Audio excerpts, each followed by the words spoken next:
पूजा पाठ करने वाली माँ है उनको भी मैं जानती हूँ, तो क्या उनको स्पिरिचुअल मदर कहेंगे या कुछ और होता है?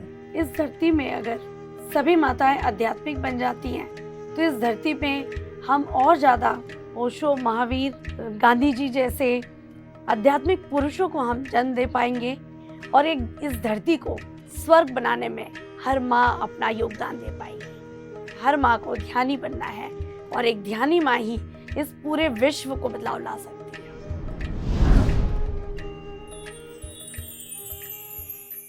हेलो फ्रेंड्स, नमस्ते। पीएमसी में आप सबका बहुत बहुत स्वागत है।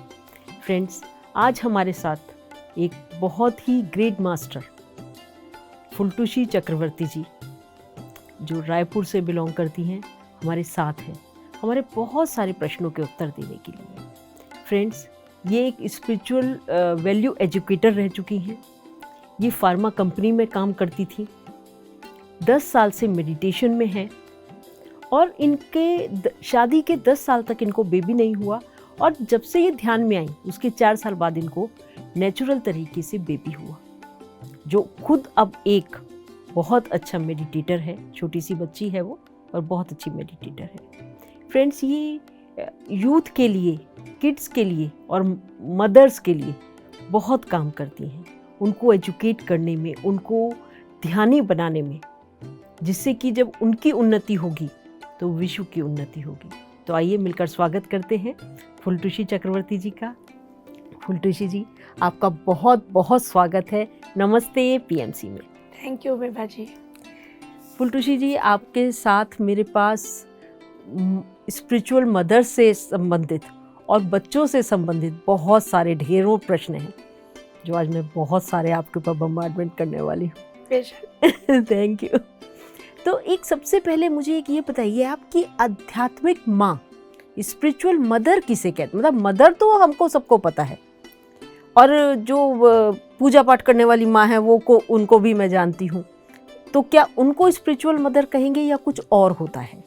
देखिए, इसके बारे में मुझे भी, अगर शायद मैं मेडिटेशन में नहीं होती तो मुझे भी यही लगता कि मैं काफ़ी पूजा पाठ करती हूँ, मैं काफ़ी रिलीजियस हूँ और मैं काफ़ी दान वगैरह ये सब रिलीजियस। बट जब मैं ध्यान से जुड़ी तब मुझे समझ में आया कि एक बच्चे की प्लानिंग, बच्चे को इस धरती पे लाने के लिए भी एक मदर को तैयार होना पड़ता है।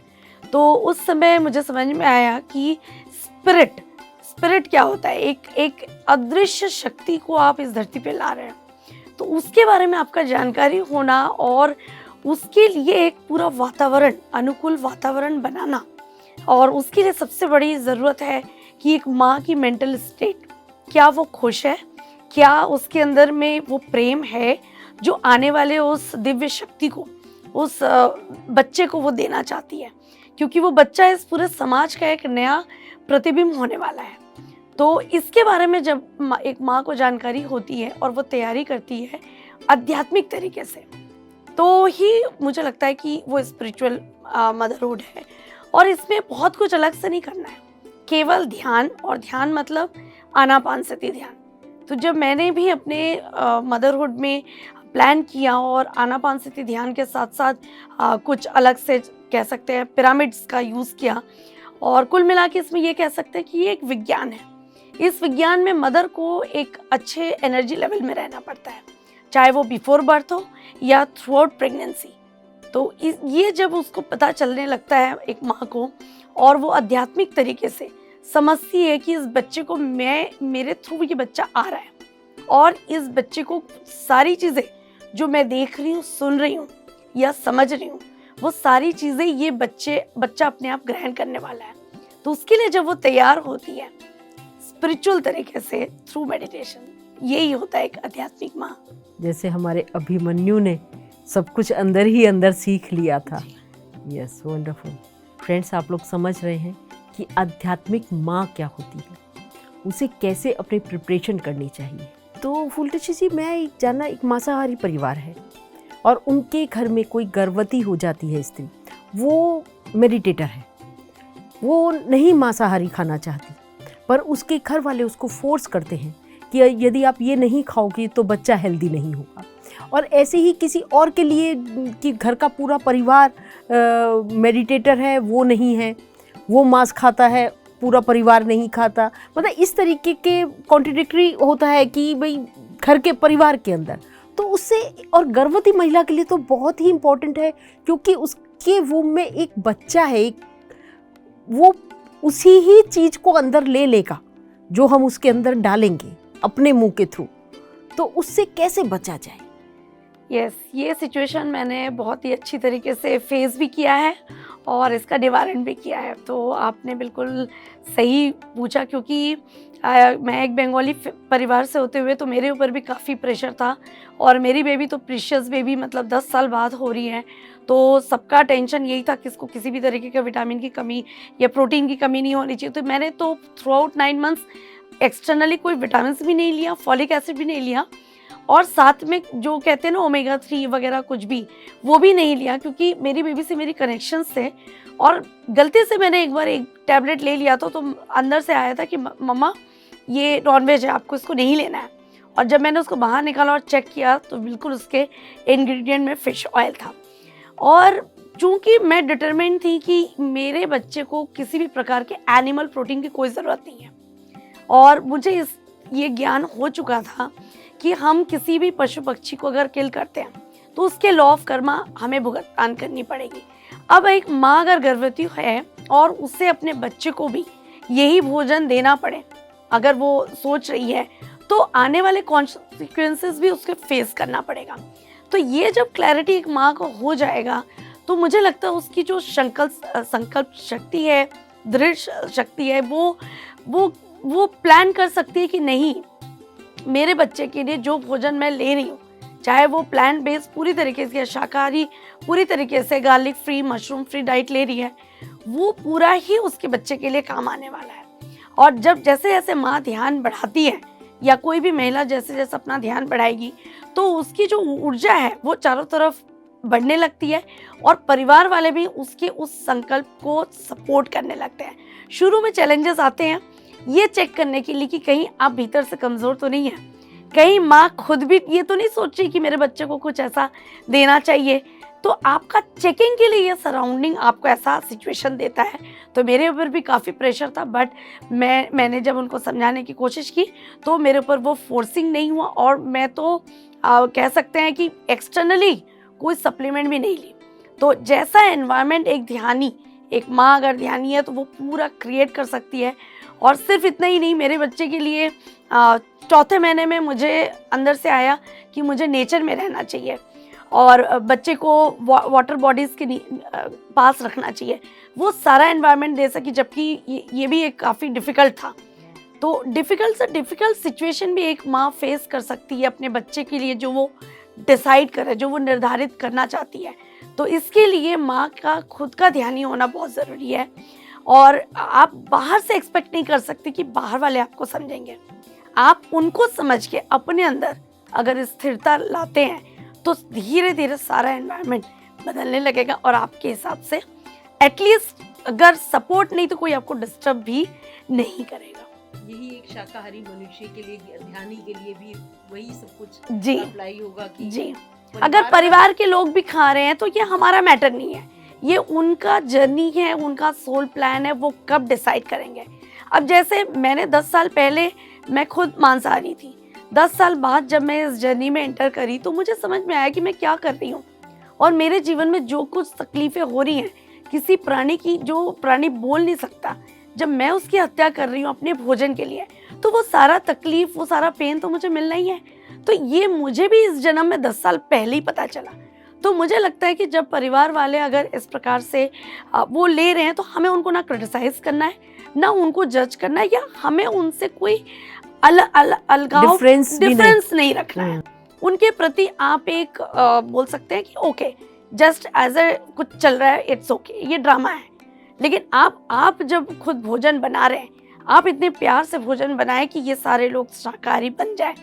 मैंने शाकाहारी मैं बनी हूँ तो ये लोग मुझे समझ रहे हैं। अगर आप इंटेंशन से अगर एक महिला भोजन बनाती है तो मुझे लगता है उसके पूरे परिवार वाले भी एक दिन उसको समझेंगे, और नहीं तो वो लोग उसे कभी परेशान नहीं करेंगे, वो अपनी जर्नी कंटिन्यू करेंगे। और जो महिलाएं जो अपना कंटिन्यू करना चाहती हैं वो काफ़ी अच्छे से कर पाएगी। फ्रेंड्स, आप सबने जाना कि शाकाहारी रहना इतना डिफ़िकल्ट नहीं है, केवल मन में धारणा होनी चाहिए। जब धारणा होती है तो हम धारण कर भी लेते हैं। आपका एनवायरनमेंट आपको खुद हेल्प करेगा। तो बहुत ही सुंदर और सरल और सहज भाषा में आपने हमारे ध्यानी मित्रों को ये सब कुछ समझाया।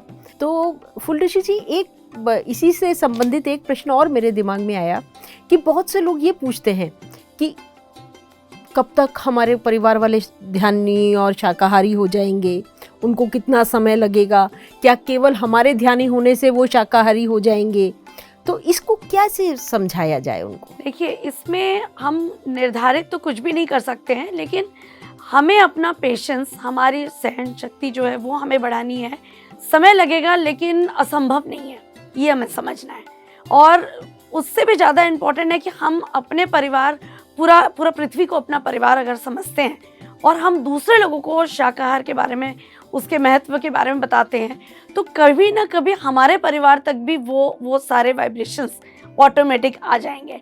क्योंकि अगर हम पूरे समय हम ये टेंशन में हैं, ये फोकस कर रहे हैं कि हमारे घर वाले शाकाहारी क्यों नहीं बन रहे हैं, तो हम वही वाइब्रेशन दे रहे हैं और वही क्रिएट कर रहे हैं। तो इससे बेटर है कि हम अपने फोकस को चेंज करें, हमारे अड़ोसी पड़ोसी उन सबको हम इस बारे में बात करें। कभी भी हम किसी महिला से बात कर रहे हैं जो हमारी फ्रेंड है, उससे हम जब डिस्कस करें, अगर वो एग भी देती है अपने बच्चे को, कई बार कहते हैं कि बच्चे को तो एग देना पड़ेगा, तो हम एक एक छोटे छोटे स्टेप से बाहर में लोगों को जब हम एजुकेट करने लगे तो शायद वो एनर्जी कभी ना कभी हमारे परिवार तक वापस आएगी। और ग्रेजुअल एक टाइम पीरियड के बाद आप देखेंगे कि घर वाले या तो समझने लग गए हैं और कभी ना कभी उनको समझ में आ जाएगा कि अगर हम इससे बोल रहे हैं ये चीज़ें का कोई मतलब नहीं है, चलो, तो वो भी डेफिनेटली कभी ना कभी चेंज हो जाएंगे। तो इसके लिए हमें पेशेंस रखने की ज़रूरत है और अपना जो काम है वो दूसरों को कैसे हम शाकाहार जगत के बारे में, उसके इम्पोर्टेंस के बारे में बताएं, वहाँ पे हमारा फोकस करना है। तो फ्रेंड्स, हमने जाना किसी को भी शाकाहारी बनाना एक दिन का काम नहीं, हमको उसके लिए पेशेंस चाहिए, पर पेशेंस चाहिए लगातार। और हमें काम केवल अपने परिवार के लिए नहीं, जगत के लिए करना है। जब हम जगत के लिए करते हैं तो जगत में ही परिवार आ जाता है। Am I right? Thank you. फुलटूशी जी, जैसे किसी माँ का एक बहुत छोटा न्यूबॉर्न बेबी या महीने 2 महीने का बेबी है, तो वो उसके साथ बहुत बिजी है, समय नहीं निकाल पाती, और वो बहुत अच्छी मेडिटेटर है, शुरू से बहुत ज़्यादा समय तक ध्यान करती आ रही है, पर अब नहीं कर पा रही, तो उसको रिग्रेट होता है, या क्या करे, वो कैसे करे, ध्यान के लिए समय कैसे निकाले? अगर वो पहले से मेडिटेटर है लेकिन अभी वो उसको लग रहा है कि नहीं, मैं बच्चे के कारण, कई बार उसकी नींद पूरी नहीं हो रही होगी और बहुत सारी चीज़ें होती है, लेकिन हमें ये पता है कि मेडिटेशन में अगर हम बैठते बच्चे के साथ में, चाहे वो फीड करते समय हो या बच्चा जब सो रहा है, तो मदर अपने लैप में बच्चे को लेकर मेडिटेट करती है, तो वो अगर वो कई बार हमें ये पता नहीं होता है और घर वाले कहते हैं कि बच्चा सो रहा है तो तुम भी सो जाओ, तो उस समय एज ए मेडिटेटर हमें अपने साथ बच्चे को लैप में लेकर हमें मेडिटेट करना है। तो वो जो एनर्जी है वो बच्चे को भी बहुत ज़्यादा बेनिफिशियल है और माँ के लिए भी बहुत फास्ट वो रिचार्ज कर सकती है। और ख़ासकर फीडिंग के समय में बच्चे मदर को बहुत ज़्यादा अपने ब्रेथ माइंडफुलनेस के साथ अगर वो फीड करती है तो ये भी बच्चे के लिए बहुत बेनिफिशियल रहता है। तो ऐसे छोटे छोटे इंटरवल्स में वो समय निकाल सकती है। पहले क्या होता है कि हमें लंबा टाइम मिलता है, लेकिन अब बच्चे के आने के बाद जब बच्चा हमारे साथ है, कई बार बच्चा खेलना भी चाह रहा है या बच्चे को नींद आ रहा है, उस समय भी आप बच्चे के साथ कनेक्ट होकर बैठ सकते हैं मेडिटेशन में। आप अगर ये सोचेंगे नहीं बच्चे को अलग से रख के ही माँ कर पाएगी तो वो पॉसिबल नहीं है, लेकिन बच्चे के साथ अगर माँ करना शुरू करे तो ये बॉन्डिंग भी बहुत अच्छा डेवलप करेगा और साथ में दोनों की एनर्जी लेवल बहुत अच्छी बनी रहेगी। ये मैंने अपने समय में काफ़ी अप्लाई किया था। फ्रेंड्स, हम सब ने जाना कि कैसे हम एक छोटे से इन्फेंट है हमारे पास, उसको साथ में रखकर कैसे एक माँ ध्यान अपना कंटिन्यू रख सकती है। तो बहुत ही सुंदर तरीके से आपने बताया। पर अब बच्चा बड़ा हो गया, थोड़ा सा बड़ा हो गया, 4, 5, 6 साल का, पर वो हाइपर एक्टिव है। अब वो इस तरीके से ध्यान नहीं करने देता, क्योंकि वो हर वक्त उछल कूद कर रहा है, कुछ ना कुछ कर रहा है, तोड़ फोड़ भी कह सकते हैं हम उसे कि कर रहा है, मतलब वो हर वक्त अटेंशन चाहता है। तो अब मदर कैसे करे ध्यान? देखिए, अगर माँ शुरू से मेडिटेटर है तो ये हाइपर एक्टिव जो आजकल एक टर्म हुआ है, ऐसा तो होगा ही नहीं, क्योंकि बच्चा बहुत अंडरस्टैंडिंग होगा। क्योंकि मेरी बच्ची भी 7 इयर्स की है, तो मैं उसके केस में देख पाती हूँ कि उसको पता है मेरा मेडिटेशन का टाइम कौन सा है, या मैं कब अनस्टेबल हूँ तो वो खुद मुझे सपोर्ट करती है कि मम्मा आप मेडिटेट कर लीजिए। ये उन्हीं के साथ होता है जो मदर्स अभी भी मेडिटेशन नहीं कर रही है, क्योंकि जो हाइपर एक्टिव चाइल्ड बोलिए या बहुत ज़्यादा जो बच्चा अपना अटेंशन चाहता है कि देखो मुझे समय दो, आप मुझे समय नहीं दे रहे हो, तो कहीं ना कहीं वो मदर के वाइब्रेशंस को ही कैरी फॉरवर्ड कर रहा है। जो मदर खुद के लिए कभी ना कहीं सोच रही है कि मेरे लिए कोई नहीं सोच रहा है, मुझे कोई टाइम नहीं दे रहा है, वो मदर जो अंदर से अनस्टेबल है। ऐसे मदर्स के जो बच्चे होते हैं वो 2-3 साल के बाद वो हाइपर एक्टिव केसेस होते हैं और वो अटेंशन सीक करते हैं। एक्चुअली मदर का सेम वाइब्रेशन वो बच्चा कैरी फॉरवर्ड कर रहा है। तो यहाँ पे जैसे जैसे मदर जब बच्चा सो रहा है उस समय अगर मदर बैठ के मेडिटेट करते हुए ये इंटेंशंस डाले कि मैं हूँ आपके पास और आप भी मेरे पास हो, हम दोनों एक दूसरे के लिए हैं और हम लोग शांत आत्मा है और हमारे लाइफ में पीस है, क्योंकि ये due to difference in peace, मतलब उनके लाइफ में कुछ हलचल चल रहा है जो मदर कहीं पे पीस में नहीं है। तो ये वाइब्रेशन धीरे धीरे जब मदर अपने बच्चे को सोने के, इसको स्लीप टॉक भी कई बार कहते हैं, तो वो टॉक करने की भी ज़रूरत है। अगर मदर मेडिटेट करती है बच्चे के बगल में बैठ के रात को सोते समय, अगर बच्चा 5-6 साल का भी है तो बगल में बैठ के, और बच्चे के सोने के समय खासकर मदर को बगल में बैठ के अगर ये करती है तो वो धीरे धीरे उसके सबकॉन्शियस में ये वाइब्रेशंस जाएंगे और देखेंगे कि बच्चे को जो आप बोलना चाहते हैं कि आप मुझे समय दो थोड़ा सा, और मास्टर, हमें बच्चे को एज ए मास्टर भी ट्रीट करना है। अगर हम सोच रहे हैं कि ये बच्चा हमें क्यों टाइम नहीं दे रहा है तो हम उससे कम्युनिकेट भी कर सकते हैं कि आप मुझे टाइम क्यों नहीं दे रहे हो, मेरे से ऐसी क्या गलती हो रही है या मैंने अब तक क्या किया है। तो ये न्यू मदर्स के लिए जो मेडिटेटर नहीं है उनके लिए ये चैलेंजेस ज़्यादा आते हैं। जो ऑलरेडी मेडिटेशन में है वो मदर्स को ये चैलेंजेस ना के बराबर है, मुझे लगता है। तो फ्रेंड्स, हमने जाना कि हाइपर एक्टिव बच्चा, जो एक टर्म आ गई है हाइपर एक्टिव, शैतान जिसे कहते हैं, नॉटी जिसे कहते हैं कि बहुत ज़्यादा नॉटी बच्चा है, वो असल में उसके पीछे का कारण क्या है? कारण है जो माँ की वाइब्रेशंस हैं वही बच्चे में पहुँच रही हैं।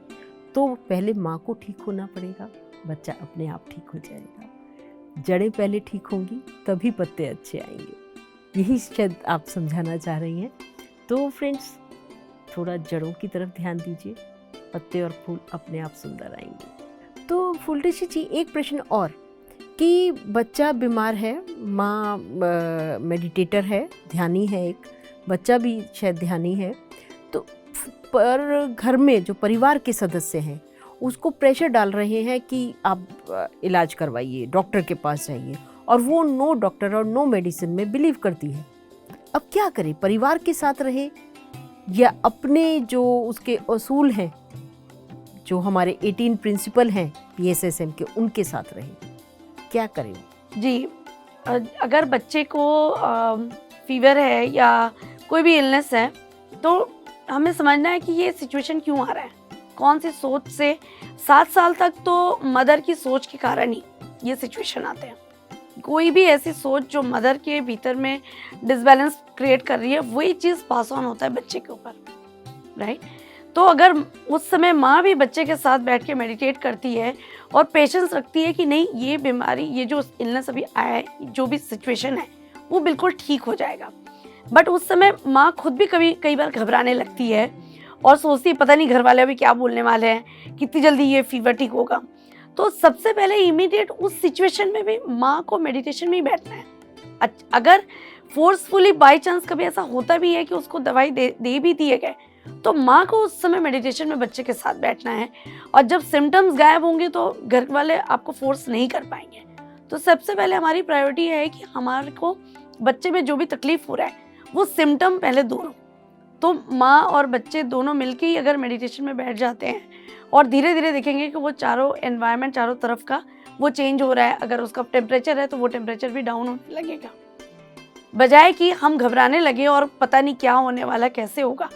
तो सिमिलर वो सिचुएशन फिर से वही होगा कि घर वाले आपकी बेचैनी देख लेंगे और उनको लगे कि जब आप ही कॉन्फिडेंट नहीं हो तो इससे बेटर है कि चलिए इसको मेडिसिन या डॉक्टर के पास ले चलते हैं। तो मदर का कॉन्फिडेंस ही डिसाइड करता है कि बच्चे के साथ क्या करना है। फुलरुषि जी, आपने अभी नो डॉक्टर नो मेडिसिन, या मैंने भी कहा कि PSSM का एक प्रिंसिपल है नो डॉक्टर, थोड़ा सा उसको हमारे दर्शकों को, हमारे ध्यानी मित्रों को समझाइए कि असल में नो डॉक्टर नो मेडिसिन का मतलब क्या है। देखिए, हमारी हर बीमारी हमारी खुद की सोच के कारण होता है, और जब 7 इयर्स तक बच्चा है तो वो माँ की सोच से अफेक्टेड होता है। तो जैसे जैसे मदर अपनी सोच चेंज करती है, बदलाव लाती है, तो बच्चे का वो सिचुएशन, जो बीमारी है या परेशानी है, वो धीरे धीरे चेंज होने लगता है। लेकिन अगर बच्चा इसके बाद अगर थोड़ा 7 साल से बड़ा है और उस सिचुएशन में भी अगर बच्चा बीमार है, तो वहाँ पे भी बच्चे की कौन सी सोच से वो बीमारी उसको हो रही है, और जब हम ध्यान करने लगते हैं तो ध्यान से जो हमें कॉस्मिक एनर्जी मिलती है, वो एनर्जी, वो सोच उस ब्लॉकेज को दूर करती है, राइट। तो थोड़ा से पेशेंस के साथ, और अगर हम पिरामिड्स का यूज़ करते हैं तो इंस्टेंट हमें एनर्जी मिलती है, वो जो ब्लॉकेज है वो धीरे धीरे दूर होने लगता है। तो ये अगर हमें कॉन्सेप्ट क्लियर है तो हमें पेशेंटली बस केवल ध्यान में ही बैठना है, और हम अपने बच्चों को भी केवल ध्यान के लिए ही अगर सपोर्ट करेंगे, प्रेरित करेंगे, तो धीरे धीरे वो 1 घंटे 2 घंटे कुछ समय में वो सिचुएशंस से आप बाहर आ सकते हैं। फ्रेंड्स, हमने जाना कि कैसे हम किसी की भी बीमारी को, बच्चा हो या बड़ा, किसी की भी बीमारी को दूर कर सकते हैं। और नो डॉक्टर नो मेडिसिन जो PSSM का एक बहुत ही इम्पोर्टेंट प्रिंसिपल है, वो है क्या। तो थोड़ा सा इन सब के बारे में अपने अंदर से कुछ सोचिए, समझिए कि क्या है ये और ये कैसे काम करता है। क्या हम अपने ऊपर इसे काम करवा सकते हैं। फुलरुषि जी, अभी आपने समझाया हमें कि हमारे अंदर कोई भी, या किसी के अंदर भी कोई भी परेशानी है फिजिकली, तो वो अपनी ही शक्ति द्वारा, ध्यान द्वारा उसको ठीक कर सकता है, नो डॉक्टर नो मेडिसिन द्वारा। पर कोई भी स्पेशल चाइल्ड है जिसे हम दिव्यांग भी कहते हैं, वो कैसे अपने आप को ठीक करे, जबकि वो बाय बर्थ है उसके साथ ये इशू। तो बाय बर्थ वाला अपने आप को कैसे ठीक करे, या उसके पेरेंट्स उसको क्या हेल्प करें, या उसकी जो भी परिवार के सदस्य हैं। देखिए, इनके ऐसे केसेस में यहाँ पे हमारा सोल प्लान और पास्ट लाइफ जो कर्मास हैं वो कनेक्टेड होते हैं। और कुछ केसेस में ड्यूरिंग प्रेगनेंसी अगर मदर बहुत ज़्यादा स्ट्रेस में है तो कई बार बच्चा जो है वो थोड़ा सा उसको दिक्कतें आती हैं बर्थ के बाद। लेकिन जब हम ध्यान शुरू करते हैं, या जो माँ है वो मेडिटेशन शुरू करती है, तो धीरे धीरे उसको क्लैरिटी आएगा। फुल मून मेडिटेशंस में हो सकता है, या अमावस्या जो ध्यान होते हैं, कि आखिर ये चैलेंज क्यों आया है। तो डिपेंडिंग अपॉन दैट सिचुएशन की क्यों, रीज़न क्या है। कई बार पता चलता है कि अच्छा, आपने 9 मंथ्स, एक केस ऐसा था कि 9 मंथ्स मदर ने बहुत स्ट्रेस लिया, तो बच्चे को बहुत सारे अलग अलग बाई बर्थ बीमारी आ गए। यस, तो वहाँ पे फिर मदर ने बहुत ज़्यादा मेडिटेट करके उस समय के जो भी उसके थॉट प्रोसेस थे उसको चेंज किया, और चूँकि 7 साल के अंदर का बच्चा था तो वो पूरी तरीके से ठीक हो गया। अब कुछ केसेस ऐसे होते हैं जहाँ पे बच्चे को बहुत ज़्यादा चैलेंजेस हैं, और बच्चे का ब्रेन में भी डैमेज है, या बहुत सारी चीज़ें ऐसी हैं, या बोल सकते बच्चा बहुत ज़्यादा बेड रिडन है। तो यहाँ पे एक केस ऐसा था, तो वहाँ पे पता चला मदर ने जब बहुत मेडिटेट किया, 3 से 4 फुल मून मेडिटेशंस किए, तो पास्ट लाइफ में ये बच्चा रिवर्स केस था। ये बच्चा, ये जो मदर है और ये दोनों का रिलेशनशिप, तो उस समय ये जो मदर थी ये बच्चे को, इसकी माँ थी, तो ये अपनी मदर को केयर नहीं कर रही थी, अपना टाइम नहीं दे रही थी। तो इन का एक बहुत ही डिफ़िकल्ट सिचुएशंस था, और इन दोनों ने फिर जो बच्चा है वो प्लान किया कि अब मैं नेक्स्ट बर्थ में आपके पास आऊँगा, तो आपको मेरी केयर करनी ही पड़ेगी। आप मेरे को जो टाइम नहीं दे रहे हो वो आपको फिर से देना ही पड़ेगा। तो इस टाइप के 1-2 केसेस अलग अलग सिमिलर सिचुएशंस आते हैं, जहाँ पे हम सोचते हैं कि अच्छा, ये अभी सिचुएशन आया है तो चलो किसी नर्स को रख देते हैं, किसी को रख देते, बट वो सिचुएशन हमारे लिए आया है। कई बार ऐसा होता है कि हमारे जो पेरेंट्स हैं वो एजेड हैं और वो बेड रिडन हो गए हैं, तो हम सोचते हैं चलो कोई और देख लेगा, किसी एक को हम उसके लिए रख देते हैं, बट एक्चुअल में वो सिचुएशन हमें कुछ सिखाने आई है। तो जब हम ऐसे सिचुएशंस में भी आते हैं तो कई बार वो फिर रिबर्थ के थ्रू वो लोग ऐसे सिचुएशन में आके बेड रिडन हो जाते हैं, फिर हमारे पास कोई ऑप्शन नहीं होता और हमें उस सिचुएशन में जो पास्ट लाइफ का लर्निंग था वो लर्न करना ही है। सपोज वहाँ पे हमें पेशेंस लर्न करना था, वो हमने तब लर्न नहीं किया, और अब हमारे साथ 24 आवर वो बच्चा है तो हम उससे कहीं जाने भी नहीं दे सकते, ट्रीटमेंट भी चल रहा है, तो अभी क्या कर सकते हैं, पेशेंस अपना बढ़ा सकते हैं, मेडिटेशन से हम खुश रह सकते हैं। तो that is the role of meditation इस केस में, कि आपको अब जो सिचुएशन मिला है अब उसको आप स्वीकार करें, अब आप उसको रिजेक्ट ना करें, सो दैट आपको इससे ज़्यादा टफ सिचुएशन फिर से दूसरे लाइफ टाइम में ना हो। तो अकॉर्डिंग टू सिचुएशन आपको अलग अलग चीज़ें पता चलेंगी, बट अगेन यहाँ पे मेडिटेशन का ही रोल। वही आपने बताया कि हर जगह मेन रोल मेडिटेशन का है। कई बार हम देखते हैं कि जब हम ऐसे बच्चे को डील कर रहे हैं तो पहले मदर भी फ्रस्ट्रेटेड होने लगती है और उसे लगता है कि पता नहीं मैंने कितने ऐसे पाप किए हैं कि मेरे साथ ये घटना घट रही है। और जब हम ऐसे बच्चों को लेके बाहर निकलते हैं तो लोग भी हमारे साथ तरह तरह के एक जजमेंट करते हैं, बेचारापंती। तो मुझे लगता है जब मदर मेडिटेट करेगी और उसे समझ में आएगा कि ये मेरे जीवन के लिए ज़रूरी सिचुएशन है, और वो उसमें अपने आप को अंडरस्टैंड कर पाएगी कि ये बच्चे ने मुझे अब मौका दिया है। क्योंकि आप देखेंगे बहुत सारे केसेस मैंने देखा है, बच्चा परेशान नहीं होता है, उसको जो संभाल रहा होता है वो परेशान होते हैं कि अब मेरे साथ, हमारे साथ तो कुछ अच्छा नहीं हो रहा है। तो ये बदलाव लाना है पेरेंट्स के एटीट्यूड में, और ये तभी आएगा जब पेरेंट्स अपने आप को एजुकेट करेंगे, स्पिरिचुअली अंडरस्टैंड करेंगे कि हमने खुद चुना है ये सिचुएशन, हमारा बच्चा हमें कुछ सिखाने आया है। वैसे तो सारे ही बच्चे हमको कुछ ना कुछ सिखाते हैं, बट ये परिस्थिति हमें कुछ सिखा रहा है।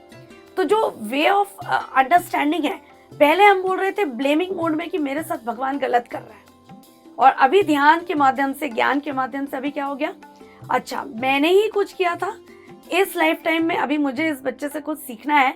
तो हम अपने आप को बेचारेपंती से भी बाहर निकालते हैं, और बच्चा जब तक है जिस भी स्थिति में, हम खुश रहने की कोशिश में रहते हैं। तो हमारा मेन एम ये होना चाहिए कि हर सिचुएशन में, हर परिस्थिति में उस बच्चे के साथ हम एक पॉजिटिव लविंग वाइब्रेशन को हम शेयर करें, ना कि फ्रस्ट्रेशन या इरिटेशन का। तो बच्चे के लिए हम जो बातें कर रहे हैं वो भी ज़रूरी है बदलें। हमें एकदम स्वस्थ बच्चे की तरह ही उसे डील करना है, फील भी करना है कि बच्चा बीमार है, ऐसा हमारे मन में नहीं होना चाहिए। तो ये सारा चीज़ बदलाव तभी आएगा जब आप ध्यान के माध्यम से अपने अंदर इस शक्ति के माध्यम से जान पाएंगे कि ये सब कुछ सही है, अभी का जो सिचुएशन जो मेरे साथ चल रहा है वो सब परफेक्ट है। तो हम बच्चे के लिए कोई भी नेगेटिव वर्ड नहीं देंगे और सिचुएशन को और वर्स्ट नहीं करेंगे। ये सबसे इम्पोर्टेंट है ऐसे केसेस में। फ्रेंड्स, हमने जाना कोई भी परिस्थिति हो, कैसी भी सिचुएशन हो, उसको हमें कितनी पेशेंटली, कितने धैर्यपूर्वक उसको संभालना है, और उस धैर्य के लिए हमें ज़रूरत किस चीज़ की है? केवल ध्यान की।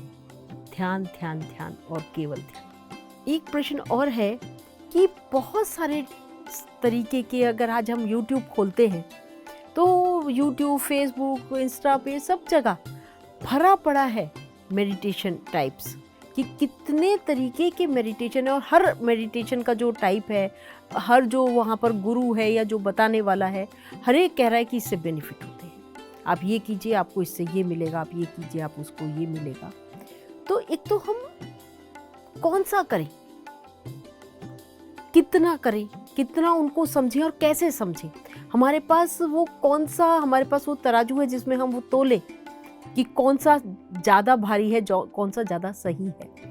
फिल्टर कैसे करें उसको? और दूसरा ये कि एक चीज़ और मैंने भी सुनी कि अगर आप पहले, उससे पहले, मेडिटेशन करने से पहले आप कोई एक्सरसाइज कर लें, अपने आप को बहुत अच्छे तरीके से थका लें, तब उसके बाद जब आप ध्यान करते हैं तो बहुत बढ़िया ध्यान होता है। और मेरा पर्सनल फील ऐसा है कि मुझे ऐसा लगता है कि उसके बाद तो मैं थक कर सोने ही जाऊंगी। बिल्कुल। तो क्या ये मतलब दोनों बातें कॉन्ट्रडिक्टरी हो गई? जी, अलग अलग ध्यान की टेक्निक जो भी है, देखिए एक तारे, कैंडल, दिया, हर एक से लाइट तो हमको मिलेगा, लेकिन जब आप सूरज के पास आते हैं तब आप कोई कैंडल लाइट नहीं जलाएंगे, तब आप कोई बल्ब नहीं जलाएंगे, आप सूरज की रोशनी लेंगे। तो सिमिलरली जब तक आप आनापानसति मेडिटेशन में नहीं आए हैं तब तक आप जो कुछ भी कर रहे हैं उससे बेनिफिट तो मिलेगा, नो डाउट आप चैंटिंग कर रहे हैं, आप उसको अपना मेडिटेशन मान रहे हैं, आप किसी बिंदु में अपना एकाग्रता कर रहे हैं, वो आपका मेडिटेशन है, किसी मोमबत्ती को देख रहे हैं, वो आपकी एकाग्रता है। लेकिन जो हमें ऊर्जा एक्चुअल में, जो हमें कॉस्मिक एनर्जी बोलिए या विश्व शक्ति ऊर्जा है, वो हमें तभी मिल सकता है जब हम आनापानसति ध्यान में रहते हैं। हम अपने सांसों के साथ जब तक नहीं रहेंगे, बाकी सारी चीज़ें हमें जो एनर्जी दे सकती है वो उतनी ज़्यादा नहीं है जितना आनापानसति से। और इसी ऊर्जा से हम पहले अपने शारीरिक रूप से हम चीज़ों को प्यूरिफाई करते हैं, उसके बाद हम मेंटल लेवल में स्टेबिलिटी लाते हैं, और तीसरे लेवल में हम आत्मिक लेवल में हम जान पाते हैं कि हम कौन हैं। तो जब तक आप आनापानसति ध्यान को नहीं अपनाएंगे, आप अपने आप को नहीं जान सकते हैं। ये गौतम बुद्ध द्वारा दिया गया 2500 साल पुराना ध्यान है, जो PSSM मूवमेंट में अलग अलग जगहों से एक्सपेरिमेंट करके ये वैलिडेट किया कि यही अल्टीमेट ध्यान है। बाकी सब आप जो भी कर रहे हैं, आप टेक्निक कुछ भी कर रहे हैं, अगर आत्मा को जानना है, अपने आप को जानना है, तो आपको आनापानसति ध्यान ही प्रैक्टिस करना होगा। और ये हर दिन का ध्यान अभ्यास है, ये कोई परमानेंट प्रोसेस नहीं है। ओके, मतलब ये निरंतर करने वाली प्रक्रिया है। वाओ, बहुत ही सुंदर तरीके से हमें कितना सुंदर एग्जाम्पल देकर, दिए का, मोमबत्ती का और सूर्य का, कितना प्यारा एग्जाम्पल देकर हमको समझाया कि क्या अंतर है इन सब की रोशनी में। सूर्य के आगे सारी रोशनियाँ फेल हो जाती हैं, कितनी ही तेज हो। फुलटूशी जी, जैसे बच्चे जब किशोर हो जाते हैं, टीनेजर्स किसी की सुनते नहीं, उनको हम समझाना चाहें वो समझते नहीं। हम कहते हैं उत्तर में जाइए, वो कहते हैं दक्षिण ज़्यादा अच्छा है। तो कैसे उस समय उनको कैसे समझाएं? उनको, हमको जो लग रहा है कि उनका ट्रैक गलत है, तो उनको राइट ट्रैक पे कैसे लाएं? देखिए, पहले तो जब हम ये सोचने लगते हैं कि हम सही समझ रहे हैं और हमारे बच्चे गलत, तो ये यहाँ पे ही हमें करेक्शन करना है, क्योंकि हर बच्चा इस धरती पे अपना खुद एक यूनिक सोल प्लान लेके आया है। हमारा और उस बच्चे का खासकर टीन एज में ये मिसमैच शुरू होता है, क्योंकि टीनेजर जो है वो शुरू के कुछ साल तक तो वो शांति से सारा सुनता है, समझता है। अब जो उसके अंदर में जो कॉन्फ्लिक्ट्स हैं, जो वो नहीं समझना चाहता था, टीन एज में वो उसको एग्जिबिट करता है। जो हमने बचपन में उसको जो बातें कही कि तुम्हारे लिए सही है, गलत है, अब वो टीनेजर, उस समय उसके पास बहुत सारे नए इमोशंस आते हैं, पावर आता है, फ्रेंड सर्कल होता है, तो वहाँ पे वो हमारी चीज़ों को अब वो स्टैंड लेने लगता है और कहने लगता है कि ये चीज़ें मैं अपने हिसाब से करूँगा। तो यहाँ पे पेरेंट्स के अंदर में एक ईगो आता है कि हमारा बच्चा अब तक तो सब कुछ सुन रहा था, अब क्यों नहीं सुन रहा है। तो यहाँ पे बच्चे में कोई बदलाव नहीं आया है। एक्चुअली एज ए पेरेंट्स हमारे अंदर में वो एक्सेप्टेंस नहीं है कि ये बच्चा अब तक तो सब कुछ यस मोड में था, अब ये धीरे धीरे मना क्यों कर रहा है, क्योंकि उसके अंदर हार्मोनल चेंजेस भी है। तो कभी गुस्सा हो रहा है, कभी उसके अंदर अलग से पीयर प्रेशर चल रहा है, हमें नहीं पता उसके साथ चारों तरफ क्या चल रहा है। सेकेंडली, अभी जो धरती पे जो भी बच्चे हैं, उन सब की अंडरस्टैंडिंग लेवल बोलिए, उनकी जो समझने की जो शक्ति है या चीज़ों को डील करने की, वो हमसे कहीं ज़्यादा बेहतर है। लेकिन हम सोचते हैं कि नहीं, हमने दुनिया पहले देखी है, तो हमें इनको समझाने की ज़रूरत है। तो यहाँ पे अगर पेरेंट्स मेडिटेटर होंगे तो पेरेंट्स समझ पाएंगे क्रिस्टल चाइल्ड क्या होते हैं, इंडिगो चिल्ड्रन कौन होते हैं, इस धरती में क्या बदलाव आने वाले हैं और हमारा बच्चा कैसे इस धरती पे कंट्रीब्यूट करने वाला है। क्योंकि कहीं ना कहीं वो बच्चा स्पिरिचुअली बहुत हाई होगा। मैंने अभी जितने केसेस देखे, सारे टीनेजर्स को दूसरी दुनिया, मल्टीवर्स के बारे से लेके पैरेलल यूनिवर्स, वो बहुत ज़्यादा वो लोग एडवांस वे में समझ पा रहे हैं। चाहे वो आप मूवीज़ की देख लें, बट हम एज ए पेरेंट हम क्या सोचते हैं, बच्चा मूवी क्यों देख रहा है, ये इस टाइप की बातें क्यों कर रहा है, इसे तो अभी पढ़ाई करना चाहिए। तो वो जो मिसमैच हो रहा है, और अभी का जो एजुकेशन सिस्टम्स है, वहाँ पे भी वो बच्चे जो है ऑलरेडी वो पढ़ाई कर चुके रहते हैं, और हमें लगता है कि वो घंटों क्यों नहीं पढ़ रहा है, क्योंकि हमारे ज़माने में हम इतने टाइम देते थे। तो उनका इंटेलिजेंस से लेके एवरीथिंग बहुत एडवांस है। तो हमारे सोच में चूंकि हम नहीं समझ पा रहे हैं, हमें नहीं पता होता है, इसलिए हम कई बार क्या करते हैं कि हमें लगता है कि बच्चा हमारे डायरेक्शन में गलत जा रहा है, और सिंपल अगर एक एग्जांपल है, बच्चा पब जाना चाहता है, बच्चे फ्रीली मूव करना चाहते हैं, तो हमें लगता नहीं ये हमारे संस्कार के खिलाफ है, बट एक्चुअली में वो बच्चे के अंदर में क्या अंडरस्टैंडिंग चल रही है वो हमें जानने की ज़रूरत है।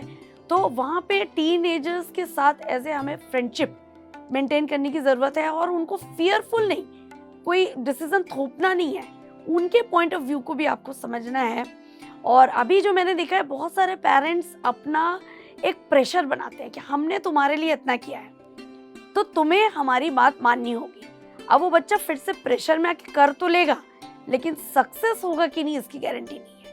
तो बच्चे के लिए और खासकर टीनेजर के लिए हैप्पी रहना बहुत इंपॉर्टेंट है, ना कि वो हमारे प्रेशर में आके हर काम को करे और उसकी हैप्पीनेस चली जाएगी तो वो कभी भी सक्सेसफुल नहीं हो पाएगा। तो एक हैप्पी बच्चा सक्सेसफुल जरूर होगा, बट सक्सेसफुल बच्चा अगर वो हैप्पी नहीं है तो वो कभी भी सक्सेसफुल नहीं हो पाएगा, ये हमें समझना है। अनहैप्पी बच्चा कभी भी सक्सेसफुल नहीं हो सकता है। बहुत ही सुंदर और बहुत सरल भाषा में आपने समझाया कि हमें अपने किशोर बच्चों को, किशोर किड्स को, किशोर अवस्था में जो बच्चे हैं उनको किस प्रकार हैंडल करना है, उन अपने और उनके बीच का जनरेशन गैप कैसे दूर करना है। वो हमारे द्वारा आए हैं। यस, तो बहुत ही सुंदर तरीके से आपने समझाया। तो बच्चों का कैरियर मेकिंग का टाइम है। अब कैरियर मेकिंग का टाइम है, वो जो कैरियर चूज़ करना चाह रहे हैं, हमें नहीं लग रहा कि वो उनके लिए अच्छा है। जिस हिसाब से उन्होंने एजुकेशन करी है या जिस हिसाब से वो ब्रॉटअप हुए हैं, उस हिसाब से वो जो कैरियर अपना चुन रहे हैं वो सही नहीं है। और जो मैं एज ए पेरेंट उनके लिए चूज़ कर रही हूँ या कर रहा हूँ वो बहुत बेस्ट है। अब तो दोनों के बीच में फिर कॉन्फ्लिक्ट हो गया, तो उससे कैसे बचा जाए? ये सिचुएशन तब आता है कि पेरेंट्स जब अपने डिज़ायर फुलफिल करते हैं बच्चे से, और ये जनरेशन के बच्चे मिशन के लिए हैं, विजन के लिए हैं। अब इसमें दो ही डिफरेंस है। जब हम डिज़ायर फुलफिल करते हैं तो वो हमारा पर्सनलाइज्ड हो जाता है। तो अभी अगर आप चाह रहे हैं कि मेरा बच्चा डॉक्टर इंजीनियर बने, तो अब वो उस विजन में, उस डिज़ायर में फिट नहीं हो सकता है, क्योंकि ये बच्चे इस धरती पे बहुत ज़्यादा काम करने के लिए आए हैं।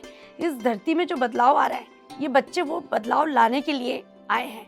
तो वो एक मिशन लेके चलेंगे। वो बच्चे उस मिशन में, हो सकता है वो म्यूजिशियन बनना चाहे कि उसके म्यूज़िक से हर कोई बदल जाए और हर कोई में कोई बदलाव आए। हो सकता है वो क्रिएटिविटी में जाना चाहे, लेकिन हमें नहीं पता, और हम सोचे नहीं तुम क्यों इंजीनियरिंग फील्ड में क्यों नहीं आना चाह रहे हो। ये मैंने देखा है कि बच्चा इंजीनियरिंग करने के बाद म्यूजिशियन बन गया, क्योंकि हमें लगता था कि ये बच्चा म्यूजिशियन बन के क्या अर्न करेगा, कैसे करेगा। तो ये मिसमैच हमारे अंदर इसलिए क्योंकि हमें क्लैरिटी नहीं थी। बट जब बच्चा मेडिटेट करता है, टीनेजर्स मेडिटेशन शुरू करेगा, और वो तब करेगा जब अपने पेरेंट्स को देखेगा कि ये लोग भी मेडिटेशन कर रहे हैं और शांत है। अगर पेरेंट्स हाइपर हैं तो बच्चा कभी भी पेरेंट्स की बात नहीं सुनेंगे। तो यहाँ पे पेरेंट्स का रोल ये है कि अगर आप परेशान हो रहे हैं अपने बच्चे की किसी भी परिस्थिति से, तो आप शांत होना शुरू करें, भीतर से सजेशंस दे सकते हैं, एडवाइस दे सकते हैं, और वो भी पूछ करके अगर आपको लगे तो मैं ये एडवाइस दे सकता हूँ, तो बच्चा खुद बोलेगा यस आप मेरे को इसमें गाइड करें। हम उसको मजबूर नहीं कर सकते हैं। तो बच्चा जो है करियर वाइज अगर आप बोल रहे हैं तो आप उसको फ्री छोड़िए, उसको आप एक्सपोजर शुरू से दीजिए, चाहे वो म्यूजिक का हो, चाहे वो स्पोर्ट्स का हो, चाहे वो उसके एकेडमिक्स का हो। तो कई बार हम सोचते हैं कि बच्चा स्पोर्ट्स में क्या करेगा, कैसे करेगा, नहीं कर सकता है। तो ये हमारे लिमिटेशंस को ही हम अपने बच्चे पे लाते हैं। बाद में पता चलता है वो बच्चा हर कुछ कर चुका रहता है, या तो वो फील्ड पूरा चेंज करेगा या फिर वो कभी गलत कदम भी उठा लेता है, क्योंकि वो बच्चा खुश नहीं है जो वो करना चाहता था। तो हमें खासकर इस समय ध्यान रखना है कि सारे ऑप्शंस उसको हम बताएं और उसको वो सारे एक्सपीरियंसेस भी कराएं कि वो क्या क्या कर सकता है। और मेडिटेशन का ऑफ कोर्स यहाँ पे रोल है, क्योंकि वो बच्चे का सोल पर्पस क्या है, वो धरती पे क्या करके यूनिक तरीके से इस धरती को कुछ देने आया है। तो ये इसमें हमें सपोर्ट करना है। हम अगर ये सोच लिए कि एक बुद्धा बस बुद्धा ही था, क्यों हमारा बच्चा भी बुद्ध बन सकता है। हमारा बच्चा भी इस धरती पे पूरी तरीके से बदलाव लाने के लिए आया है, सिर्फ वो हमारी फुलफिलमेंट करने के लिए नहीं है, ऐसा भी तो हो सकता है। तो एक नया तरीका हमें देना है अपनी सोच को, तो बच्चा खुद आपके साथ कनेक्ट होगा, आपकी चीज़ों को समझेगा और आप दोनों में कभी मिसमैच नहीं होगा, मुझे ऐसा लगता है। जब बच्चे अपने करियर चूज करते हैं उस समय भी पेरेंट्स को सपोर्ट करना चाहिए, चाहे वो फेलियर ही क्यों ना हो। अगर आप सपोर्ट करेंगे तो वो अपने एक्सपीरियंस से सीखेंगे, हमें यह समझना है। दूसरी बात, जब वो अपने पार्टनर को भी चूज करते हैं, लाइफ पार्टनर को चूज करते हैं, तो उस केस में भी हमें बहुत ज़्यादा सिलेक्टिव नहीं होकर हम उनको सपोर्ट करें कि यस आप अपनी तरीके से देख लीजिए आप कैसे आगे बढ़ना चाहते हैं। तो हमें यहाँ पे भी इंटरफेयर नहीं करना चाहिए, मुझे ऐसा लगता है। तो आपका जो रिलेशनशिप है अपने बच्चे के साथ ये हमेशा अच्छे से बना रहेगा, और ये तभी होगा जब एक पेरेंट जो है, ये मदर है, वो मेडिटेटिव होगी, वो ध्यानी होगी, वो आध्यात्मिकता को जानेगी और वो समझ पाएगी कि ये बच्चा एक धरती पे एक अपना इंडिविजुअल है और हमारे थ्रू आया है, ना कि हमारे को सुनने या समझने के लिए। वो अपनी इंडिविजुअलिटी जीने आया है। फ्रेंड्स, जाना आपने कि हमें एक बच्चे की, जो हमारा बच्चा है, उसका इंडिविजुअल को कैसे जीना है, कैसे समझना है, उसमें कितना और क्यों हस्तक्षेप नहीं करना है। हम सबको ये सब पता है, हम लोग शुरू से जिस एनवायरनमेंट में पले हैं कि पीरियड्स में पूजा नहीं करनी, पीरियड्स में छुआछूत होती है, ऐसे बैठिए वैसे बैठिए। तो क्या ध्यान में भी ये छुआछूत होती है? हमें ध्यान भी नहीं करना चाहिए क्या? क्योंकि ये भी तो उस तक पहुंचने का मार्ग है, या स्वयं तक पहुंचने का मार्ग है। इसमें यस, हम स्वयं को परमात्मा स्वरूप में जानने का मार्ग है। इसमें ये है कि बहुत सारी भ्रांतियां हैं, परंतु मैं बता दूं कि पीरियड्स के समय एक्चुअली हमें ज़्यादा ध्यान करना है। चाहे कितनी भी परेशानी हो, बेचैनी हो, जो भी तकलीफ हो, आप जब पीरियड्स के समय ध्यान अभ्यास करते हैं तो आपका एक बहुत ही सुंदर तरीके से, नेचुरल तरीके से क्लिनजिंग प्रोसेस होता है। पुराने जितने हमारे अनवांटेड बिलीफ सिस्टम है, थॉट्स है, महिलाओं को ये नेचुरल प्रोसेस है कि हम उस समय वो रिलीज़ कर सकते हैं। और अगर खासकर उस समय आपने पिरामिड्स वगैरह का यूज़ कर लिया तो आपको और ज़्यादा इसके बेनिफिट मिलेंगे। और उस समय आप एक चीज़ और कर सकते, साथ में आप थोड़ा साइलेंस को भी अप्लाई कर सकते हैं। मेडिटेशन के साथ साथ इन 3 से 4 दिनों में आप ज़्यादा से ज़्यादा ध्यान करते हुए नॉर्मल आप डाइट फॉलो करेंगे, लेकिन अगर फ्रूट डाइट लेते हैं, साथ में पानी वगैरह आप थोड़ा सा अच्छे से लेते हैं, जिसमें आप अपने आप को फील करते हैं, रिचार्ज करते हैं कि ये वाटर थेरेपी मेरे लिए काम कर रहा है और मैं मेडिटेशन के माध्यम से एक नया, फिर से मैं रिचार्ज, रेजुविनेटेड अपने आप को करने के लिए तैयार कर रही हूँ, एक नई फिर से शुरुआत। तो ये एवरी मंथ हम सबके लिए, महिलाओं के लिए खासकर, फुल मून भी है, अमावस्या भी है और पीरियड्स के समय। तो ये कई बार कहा जाता है कि पीरियड्स अगर फुल मून में आ रहा है तो उस समय ये बताता है कि हम बहुत ज़्यादा परफेक्टली, हमारा हेल्थ बहुत परफेक्ट है। तो इसमें बिल्कुल भी हमें इस भ्रांति में नहीं पड़ना है कि हमें ध्यान नहीं करना है। फुल मून मेडिटेशन करना ही है, साथ में अगर पीरियड्स आ रहे हैं तो उस समय आपको और ज़्यादा ध्यान करना है। और आप देखेंगे कि आपके अंदर ऊर्जा का प्रवाह बहुत ज़्यादा बढ़ जाता है। इसीलिए पहले के ज़माने में वो साइंस उतना लोगों को एक्सप्लेन नहीं किया जाता था, लेकिन अब जो साइंस है उसमें ये समझ में आता है कि आप कॉस्मिक एनर्जी ज़्यादा उस समय ले सकते हैं। आप साइलेंट में रहते हैं, रेस्ट करते हैं, तो आपके भीतर में जो एनर्जी का फ्लो है वो काफ़ी हद तक आपको प्यूरिफाई करने में मदद करता है। तो इसलिए बिल्कुल करना है और ज़्यादा करना है पीरियड्स का समय ध्यान। तो हमने जाना कि हमें पीरियड्स के समय ध्यान क्यों करना है, वो हमारे लिए कितना बेनिफिशियल है। वाह, बहुत सुंदर। तो एक चीज़ और फुलटूशी जी की रिलेशनशिप मेरी, चाहे हस्बैंड वाइफ की हो, सिस्टर ब्रदर की हो, सास बहू की हो, कोई भी हो रिलेशनशिप, क्या उसकी इम्प्रूवमेंट, जो रिलेशनशिप का आपस में प्यार या हार्मनी जो होनी चाहिए, वो भी इम्प्रूव होती है क्या ध्यान के द्वारा? जी, इसमें एक विज्ञान है। हम कोई भी रिलेशनशिप में तभी परेशानी में आते हैं जब हमारे भीतर की ऊर्जा कम होने लगती है।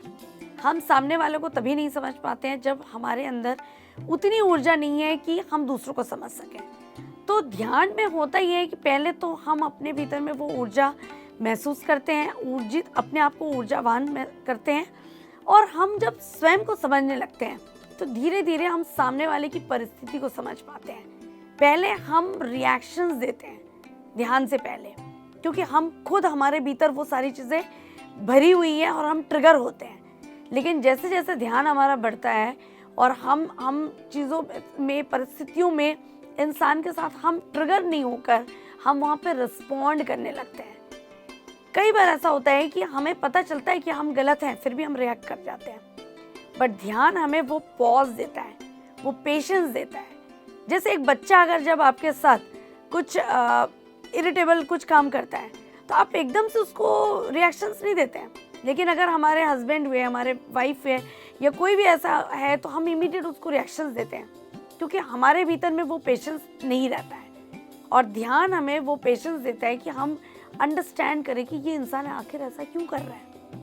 तो ये ग्रेजुअल प्रोसेस है और धीरे धीरे आप देखेंगे कि आप भीतर से इतने आनंदित हैं कि बाहर आपके साथ कोई कुछ भी व्यवहार करे, आप उस आनंद के कारण आप सामने वाले को रिस्पॉन्ड देने की आपको इच्छा नहीं होगी। तो इससे होता क्या है कि जो आप बाहर दे रहे हैं रिटर्न आपको वही मिलेगा।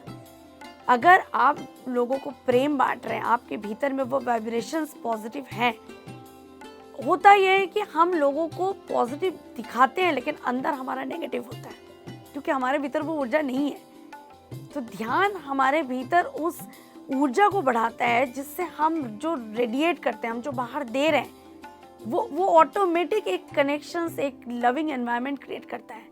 और लोग भी आश्चर्य करते हैं कि अरे ये इंसान तो पहले रिएक्ट करता था, अब तो ये नहीं कर रहा है। तो ये ऑटोमेटिक अपने आप होने लगता है। तो रिलेशनशिप में सुधार अपने आप होने लगता है और ध्यान से हमें वो ऊर्जा मिलती है और उस ऊर्जा से हम ज्ञान प्राप्त कर सकते हैं कि आखिर ये परिस्थिति, ये इंसान ऐसा क्यों कर रहा है, और ज्ञान से हम आनंद से उस इंसान के साथ रह सकते हैं। बहुत ही सुंदर तरीके से फुलटोशी जी आपने समझाया कि हम किसी के साथ भी आनंद से कैसे रह सकते हैं, कैसे अपने बीच के रिलेशनशिप प्यारे तरीके से डेवलप कर सकते हैं। फ्रेंड्स, आप सबने जाना कि कितना आसान है अपने रिलेशनशिप को आनंदित बनाना, उसको प्यारा बनाना, उसको सुंदर तरीके से जीना, केवल ध्यान को अपने जीवन में लाना। ध्यान यदि हम ले आते हैं, अपनी ऊर्जा को बढ़ाते हैं, तो हम सब कुछ समझ पाते हैं, सामने वाले को भी और स्वयं को। फ्रेंड्स, फुलटोशी जी हमारे साथ बनी हुई है। आइए इनसे क्रिस्प सा, सुंदर सा, प्यारा सा मैसेज हम सबके लिए लेते हैं। तो फुलटोशी जी, एक प्यारा सा मैसेज हम सबको दीजिए। कैसी माँ होनी चाहिए, कैसा बच्चा होना चाहिए? इस धरती में अगर सभी माताएं आध्यात्मिक बन जाती हैं तो इस धरती पे हम और ज़्यादा ओशो, महावीर, गांधी जी जैसे आध्यात्मिक पुरुषों को हम जन्म दे पाएंगे और एक इस धरती को स्वर्ग बनाने में हर माँ अपना योगदान दे पाएगी। यही मेरा उद्देश्य है कि हर माँ को ध्यानी बनना है और एक ध्यानी माँ ही इस पूरे विश्व को बदलाव ला सकती है। और मुझे लगता है केवल एक आध्यात्मिक माँ ही नहीं, एक पिता को भी आध्यात्मिक पिता होना है और साथ में संपूर्ण परिवार को आध्यात्मिकता में प्रवेश करना चाहिए। और उसका एकमात्र उपाय है आनापानसति ध्यान। जब पूरा परिवार ध्यानी परिवार होगा, पूरा हमारा सोसाइटी, पूरा समाज और इसके साथ पूरा विश्व हमारा एक आध्यात्मिक विश्व होगा और यही शुरुआत है एक नए सुनहरे युग की। फुलटोशी जी, आपका बहुत बहुत धन्यवाद इतने सुंदर हमारे सवालों के इतने सुंदर जवाबों के लिए। आपने हम सब ध्यानियों का बहुत मदद करी है आज इतने प्यारे जवाब देकर। तो हम आपका बारंबार धन्यवाद करते हैं और एक अगले एपिसोड के लिए आपको फिर से आमंत्रित करते हैं। बहुत सुंदर प्यारा मैसेज आज हमको फुलटोशी जी से मिला। संपूर्ण विश्व आध्यात्मिक विश्व बने, इसकी ओर हमको क्या करना है? ध्यान, केवल ध्यान। आइए मिलकर ध्यान करते हैं, अपने जीवन को, विश्व के जीवन को, संपूर्ण जगत के जीवन को सुधारते हैं। हम आपको अगले एपिसोड में फुलटोशी जी के साथ फिर मिलेंगे। तब तक आप बने रहिएगा हमारे साथ। नमस्ते पीएमसी में।